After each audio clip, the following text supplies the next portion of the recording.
Selamünaleyküm. Benim adım Sümeyye. Ben Doğu Türkistanlıyım. 2014'te Türkiye'ye geldim. Facebook'a bir video göndermiştim Doğu Türkistan'la ilgili. Fakat yorumlarda üzerime saldırı yapılmış. İşte Erkin Öncan ve Çin Gerçekleri adlı Twitter hesabından. Bakın size göstereyim.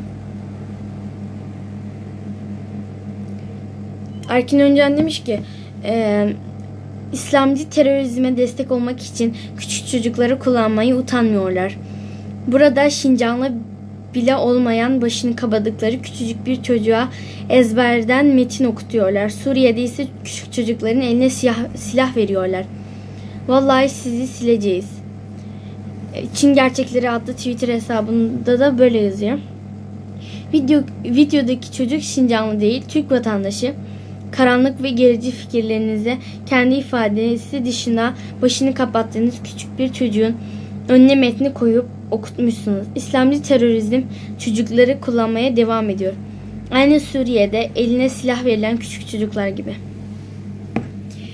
Ben burada altını çiziyorum. Şincan diye bir yer yok.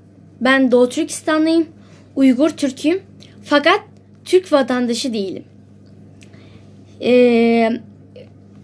Ben kafamı örtüyorum, başımı örtüyorum. Zorla örtmüyorum.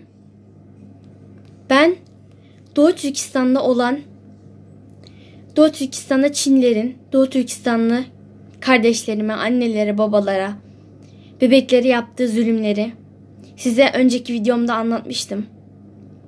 Şimdi bu Erkin Öncan denen Çinlilerin bülbülü, Çinleri hala iyilemeye çalışıyor. Yani Çinler o kadar çok şey yapmış. Bunlar hala Çinleri iyilemeye çalışıyorlar. Mesela benim önüme metin koymuyorlar. Ben bunları kendim söylüyorum. Bu yaşta yani yurdumda bu kadar çok şey oluyor yani. Ben bu yaşta bunları öğreniyorum. Bunları yaşıyorum. Düşünsenize sizin çocuklarınız böyle olsaydı. Bu öyle yaşasaydı bu olayları. Evet, ben Şincanlı değilim. Şincan diye bir yer yok. Türk vatandaşı değilim ama Uygur Türk'üyüm. Doğu Türkistanlıyım.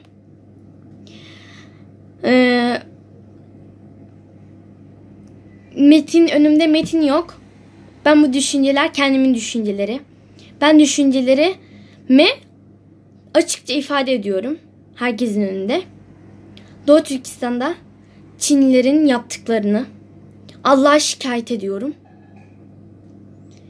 Bunu bütün dünyanın duymasını istiyorum, Doğu Türkistan'da olanların.